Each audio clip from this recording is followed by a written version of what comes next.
Olá a todos, bem-vindos para mais uma semana de um vídeo e de ensinamentos preparados especialmente para você. Estamos na semana do término de Sefer Bereshit. É impressionante como o tempo passa rápido. Parece ontem, de verdade parece ontem que nós começamos com Bereshit, terminamos Simchat Torah, terminamos os Hagim e de repente a gente já se encontra no final de Sefer Bereshit.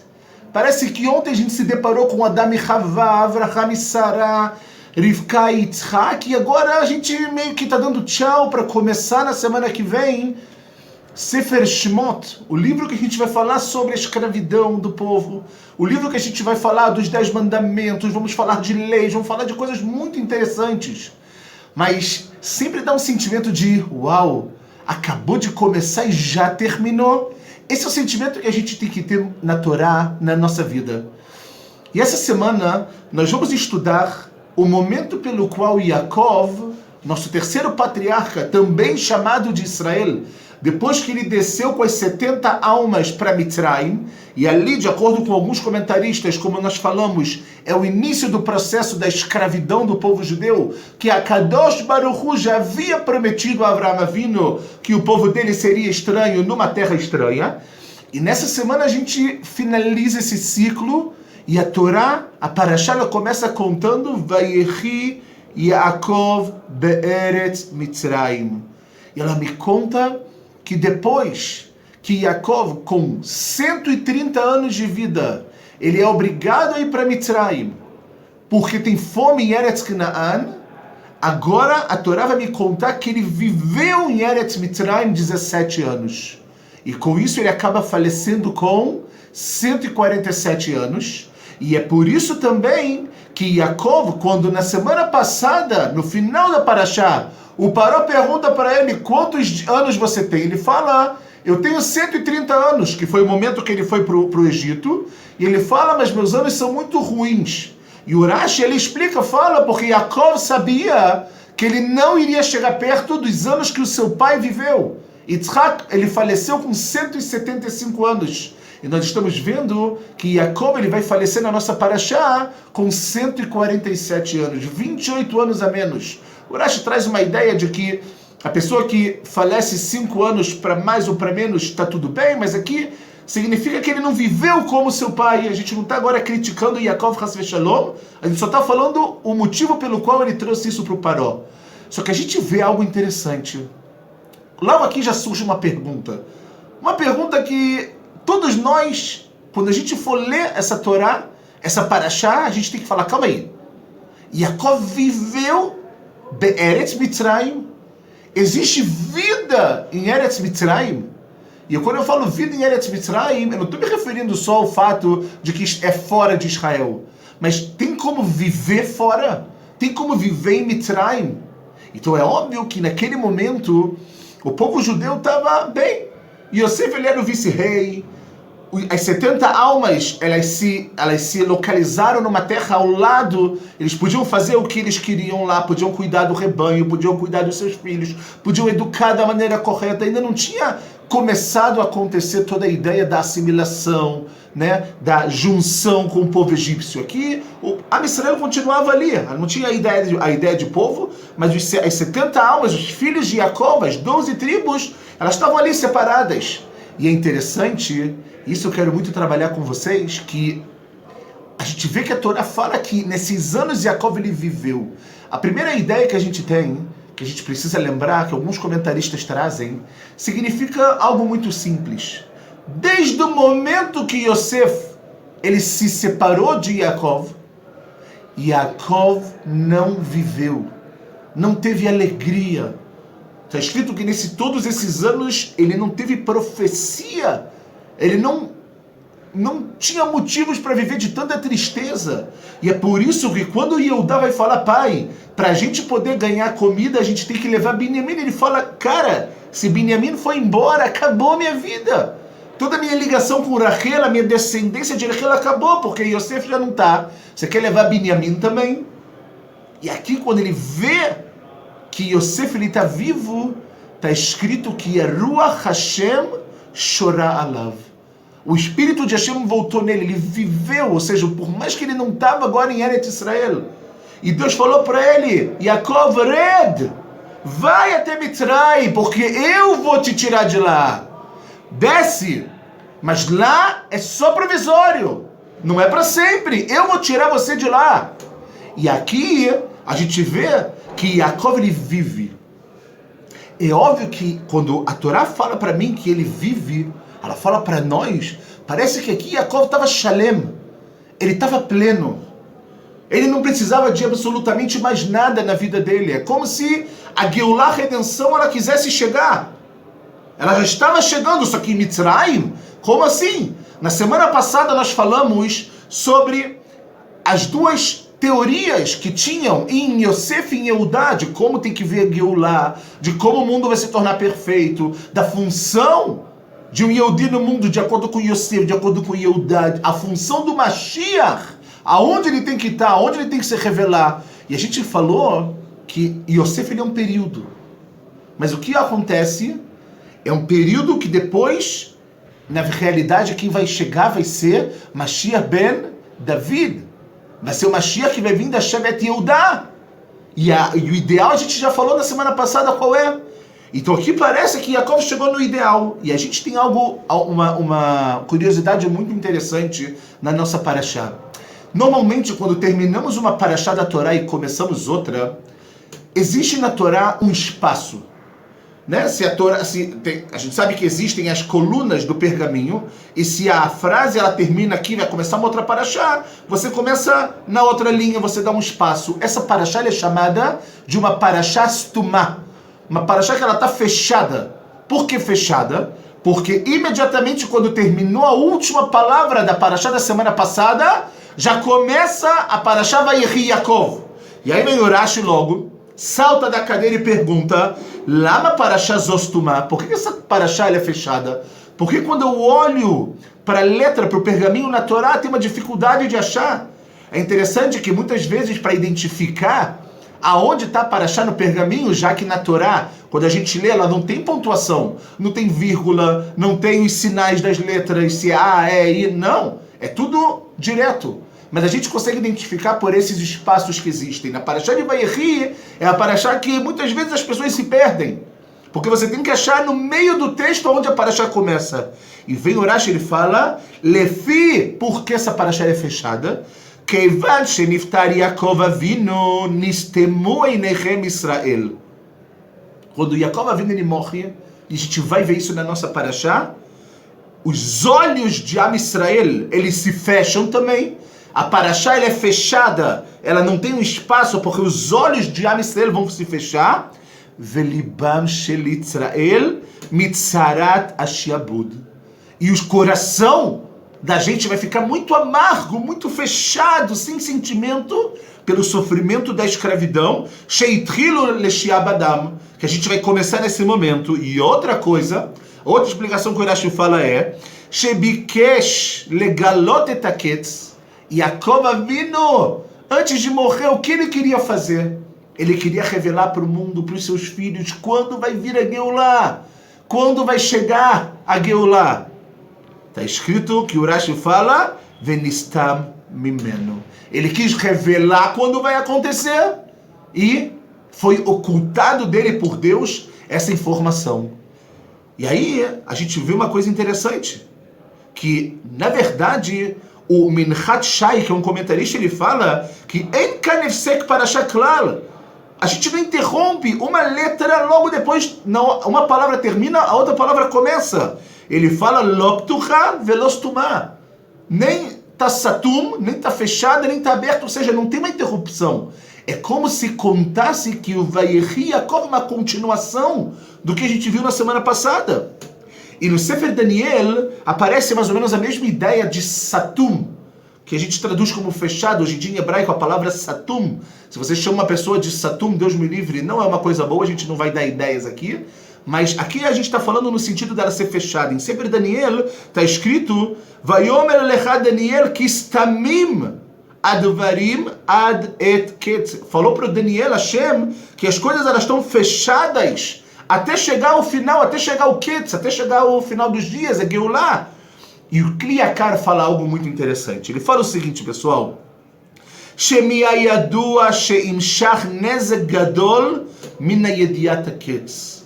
A pessoa que sabe quando vai acontecer o fim da vida, e não só o fim da vida físico, o fim desse mundo, o fim do mundo material, para a gente entrar na época de Mashiach, no mundo espiritual, fala que tem um nezek gadol, tem um prejuízo muito grande para a pessoa que sabe quando vai ser o final dos dias. Que הדורות הקודמים, היודעים שהגאולה לא תהיה בימיהם, לא ידרשו את פני השם לבקש על הגאולה ועל התמורה.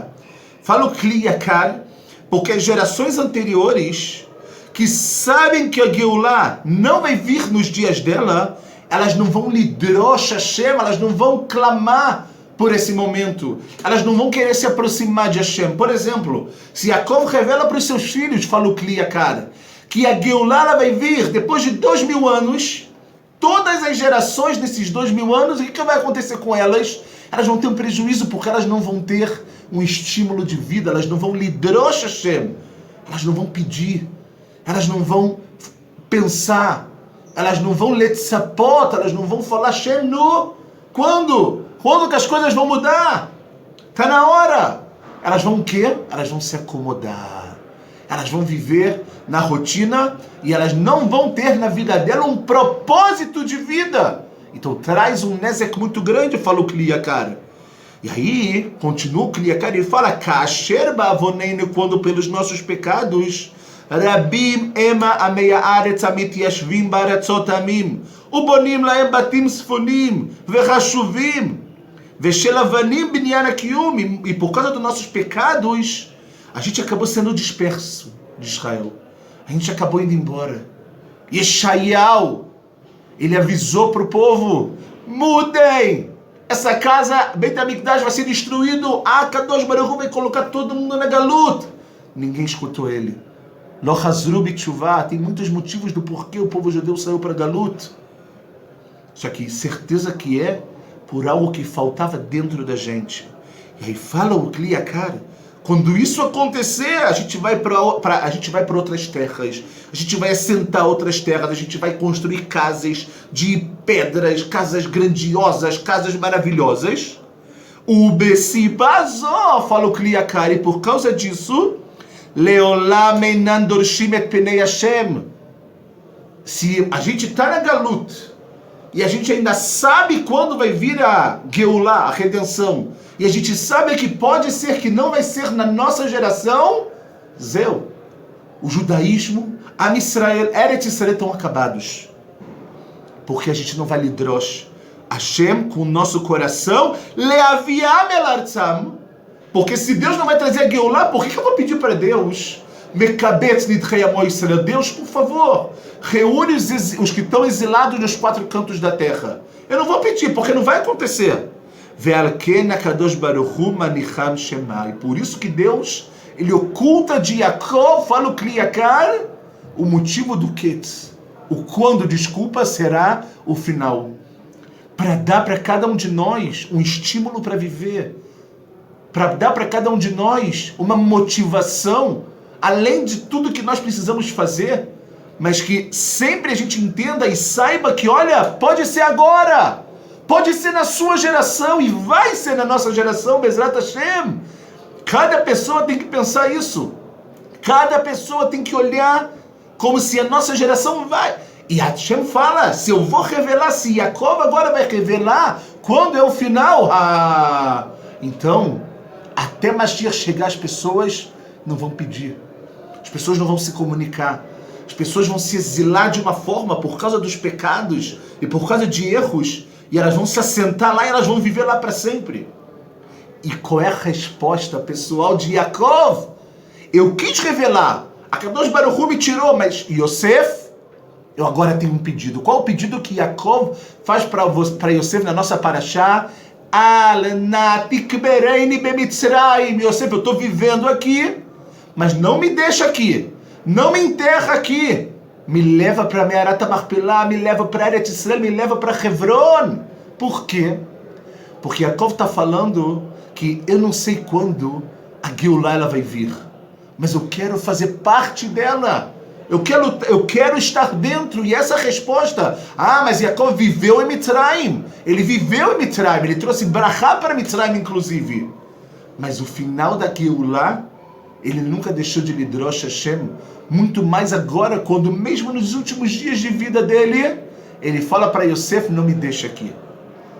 Me tira daqui, Yosef. Eu não quero que faça uma avodah zará. Eu não quero que quando o Egito for castigado com a praga dos quinim, dos piolhos que eles vão vir pela terra, meu corpo vai ser comido. Eu não quero isso.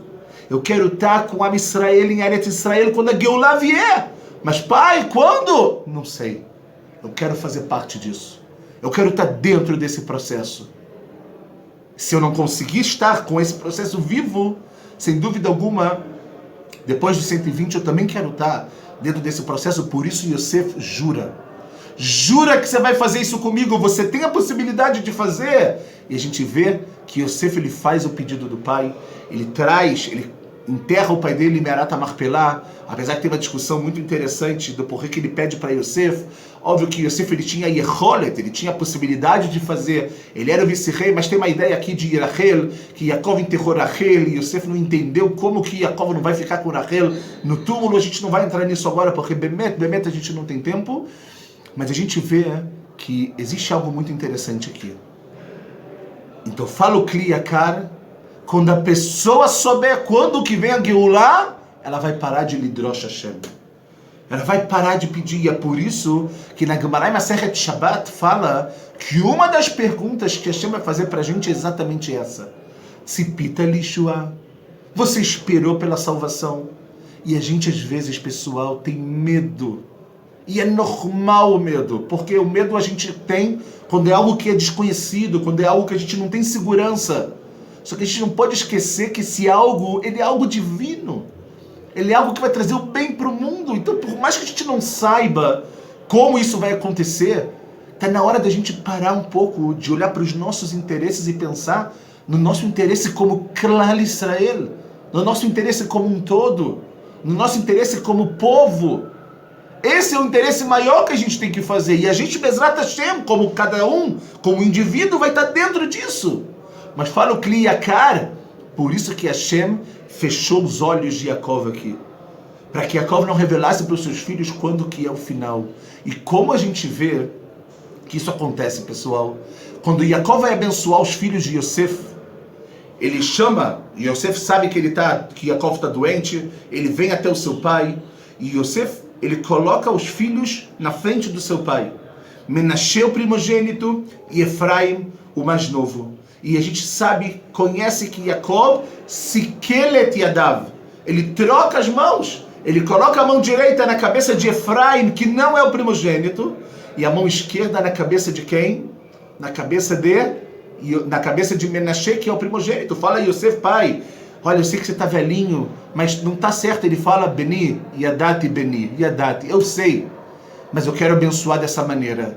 Existe uma explicação linda que fala por que Yaakov troca. Por que Yaakov troca a mão? Arei, ele podia dar as brachot que ele deu para os dois, mas com as mãos normais, ou seja, a mão direita é na cabeça de Menashe, que é o filho primogênito, e a esquerda na mão de Efraim, que é o filho mais novo.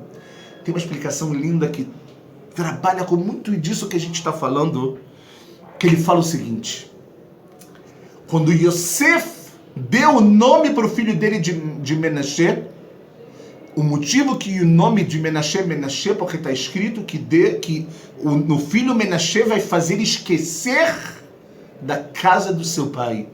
E aqui é óbvio que Yosef não quis falar de Jacob, ele quis falar do sofrimento que ele teve por ter chegado onde ele estava e etc. Ou seja, o filho trouxe para ele uma alegria que ele ia esquecer da casa do seu pai. E Jacob fala para Yosef, a Geulah não vai vir de Menashe. A Brachá não vai vir de Menashe como primogênito. Porque não pode ser primogênito quem esquece da casa dos seus pais, quem esquece de onde ele veio, quem esquece de toda a história. Por isso que Yaakov se kelet yadav, ele trocou as suas mãos. Porque na realidade ele quis mostrar para Yosef, Yosef, eu sei o porquê você deu o nome dele, eu não estou te julgando. Mas a Geulah, ela vai começar daqui. Ela vai começar da África do menor. O menor vai ser na verdade o maior. Porque tudo que está relacionado com algo para esquecer a minha origem, quem eu sou, não funciona, não dá certo, não é aqui o caminho da Geulah. Ele fala para Yosef, então ele fala, Yosef, saiba, eu sei exatamente o que eu estou falando, mas a Brahá, ela tem que ser pro menor, por mais que ele não é o primogênito. Então, a gente vê como a gente tem que estar conectado com o nosso passado, a construção do presente, o futuro, tudo junto. E veio o Meshech Chokhmah para a gente poder finalizar. Ele fala uma coisa linda sobre essa ideia da Parashá que é fechada. Ele fala o seguinte: Yesh echad shechai le'atzmo. Tem pessoas que vivem para si mesmas. Gam zetov, ele fala, tem um lado bom nisso. Veyesh echai livnei beito. Tem pessoas que vivem só para a família. Eles se anulam só para a família. Tudo que eles fazem na vida é pensando na família. Pensando na esposa, pensando no marido, pensando nos filhos, pensando nos pais. Tem pessoas que vivem para a sua cidade. E tem pessoas que sabem que elas sustentam o mundo espiritualmente, não só com Torá, com bondade. A gente vê o Pirkei Avot. Tem 3 bases que o mundo se sustenta: Torá, Avodah e Gemilut Hassadim. A Torá, a reza, o trabalho a Deus e a bondade. Fala, e isso que está escrito em Mishlei, Vetzadik Yesod Haolam. Fala o Meshech Chokhmah. Esse é o tzadik, que ele é a base do mundo, justo que ele é a base do mundo. Ve'Yaakov Avinu lo beiro levad hayachai, não para sua cidade só ele viveu. Ve'lo be'eretz Goshen levad, não para essa terra que eles viveram ao lado do Egito. Rak bechol eretz Mitzrayim, ele viveu para toda a terra. O Vayechi que Yaakov viveu é que Yaakov trouxe vida. Não é só que a vida dele só significou quando ele estava no Egito, como nós tentamos falar no início. Fala o Meshech Chokhmah, ele viveu para Mitzrayim. Ele trouxe a Brachá para Mitzrayim. E aí ele fala por quê? Porque quando Yaakov chegou em Mitzrayim, Pasak Araav mi Mitzrayim. A fome ela parou. Vezeh she'amru Evel Kaved Zem Mitzrayim. Por isso que quando Yaakov falece, o que os egípcios falam? Tem uma perda aqui muito grande para o Egito. Velo le'eretz Goshen bilvad, não só para Eretz Goshen. Shechazar Araav limkomo achar petirato. Depois que Yaakov ele falece, a fome volta para o Egito. A gente sabe que Yaakov, quando ele dá brachá para o Paró nas parashá da semana passada, o Rashi fala que toda vez que o Paró chegava, o Nilo ele vinha ao seu encontro pela brachá de Yaakov. Agora que Yaakov não está mais lá, não tem mais brachá. A fome volta. Então fala o Meshech Chokhmah que o fato de Yaakov viver em Mitzrayim significa que ele aqui juntou os 2 ideais de Yosef e de Yehuda. Se ele estava em Mitzrayim, ele viveu. Viveu para Mitzrayim, não para si mesmo, não só para sua família, não só para o lugar onde ele vivia, e sim para todo mundo. Ele permitiu que Mitzrayim não tivesse fome. Mas depois ele fala, não me deixa aqui. Aqui é a hora de entrar a Geulah de David, a Geulah de Yehudá, que é o que nós falamos exatamente na semana passada. Para a gente poder bem terminar, pessoal, eu acho que a gente já trouxe, Baruch Hashem, muitos ensinamentos lindos e novos, para cada um de nós tirar uma lição, seja de Lidrosh et Hashem, seja de entender o que é viver de verdade, seja como nós falamos, o que é um tzadik, ele é a base do mundo de verdade. Para a gente poder bemet terminar, eu queria só trazer um assunto interessante que o Rav Kook ele fala. O Rav Kook ele fala, quando Yaakov ele vai chamar os seus filhos, e ele abençoa cada um dos seus filhos, como nós sabemos, está escrito que como Yaakov pode saber, a Gemara em Masechet Pesachim ela fala, como Yaakov pode saber que os filhos, ninguém vai sair do caminho. Então conta na Gemara que ele faz o Shema Israel, e os filhos respondem, Baruch Shem Kevod Maluchuto Leolam Vaed. Né? Que é o que a gente faz exatamente hoje. Shema Israel a gente faz em voz alta, mas o Baruch Shem Kevod a gente fala em voz baixa. Então fala o Rav Kook uma coisa interessante, pessoal, que ele fala que o Baruch Shem Kevod, por que a gente faz em voz baixa? Kodem Kol, o Baruch Shem Kevod, de onde ele foi falado? Ele foi falado em Mitzrayim. Ou seja, o Rav Kook fala que por mais que exista um coração puro, os filhos de Jacó estavam puros naquele momento. Mas ele fala o quê? Tinha um Hissaron Gufani. Faltava algo físico para eles.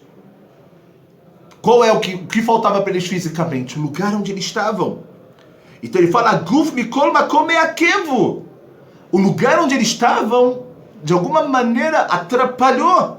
O Leatid lavou, agora no futuro, fala o Rav Kook, Yetze Or Gadol, vai sair uma luz gigante, Aliedei Baruch Shem Kevod Malchuto Leolam Vaed. Através dessa frase que nós falamos, Baruch Shem Kevod, né, que bendito é o nome honrado, né, Malchuto, que o reinado dele é para todo e sempre, que vai lá aforra Karai Enoshit Leisraelit, que vai transformar o reconhecimento da humanidade de Deus através dessa luz em relação, não só um reconhecimento da humanidade, a humanidade ela vai se transformar em uma humanidade que ela é chamada de uma cara israelita, que Am Israel vai reconhecer isso também em Eretz Israel. Ou seja, vai chegar um momento, meus queridos e minhas queridas, que esse lado que ainda atrapalha a nossa Geulah, que ainda não traz todos os Yehudim para Eretz Israel, ele vai trazer Bezrat Hashem, cada um no seu tempo, cada um com seu respeito, cada um com seu plano, sem dúvida alguma. Mas a gente tem que saber que vai chegar um momento, fala o Rav Kook, que vai sair essa Or Gadol, vai sair essa luz gigantesca que vai transformar esse conhecimento de Deus, o conhecimento dessa luz, e vai conectar essa luz com Eretz Israel. É isso que nós temos que fazer. E você está esperando o quê? Por mais que você também está em Eretz Israel, você tem que buscar essa luz. Você tem que buscar isso na sua vida. Terminamos agora o ciclo de Bereshit. Agora, em Asara Betevet, que nós tivemos o jejum essa semana, jejuamos pelo início do cerco a Jerusalém, com Nabucodonosor. 100 dias se passaram desde Rosh Hashanah. Será que não é uma hora de um Heshbon Nefesh? Da gente lembrar como é que a gente estava em Rosh Hashanah e como é que a gente está hoje. Está tudo bem com a gente. A gente está crescendo, a gente está superando as expectativas do que éramos, do que planejamos para a nossa vida. 100 dias depois, e aí? Onde você está, meu querido, minha querida? Onde vocês estão agora? Esse é o ponto que a gente tem que pensar com essa finalização de Sefer Bereshit. Hazak, Hazak, Venit Hazek, que tenhamos o mérito de terminar, pensar, lidrosh, viver a Geulah, esperar por essa hora gigantesca, essa luz que vai se revelar na nossa vida, mas que a gente entenda que para isso tudo a gente tem que sair do lugar, a gente tem que sair da nossa inércia. A gente não tem que ficar sentado esperando as coisas acontecer. Kliakar falou, se Hashem vai revelar quando, todo mundo vai ficar tranquilo. Não. Luta. Luta para ser quem você é. Luta pelos seus ideais, pelos seus objetivos, por tudo que é verdadeiro na sua vida. E a gente está aqui para crescer e para melhorar a cada dia mais. Hazak, Hazak, Venit Hazek. Shabbat Shalom Mevorach.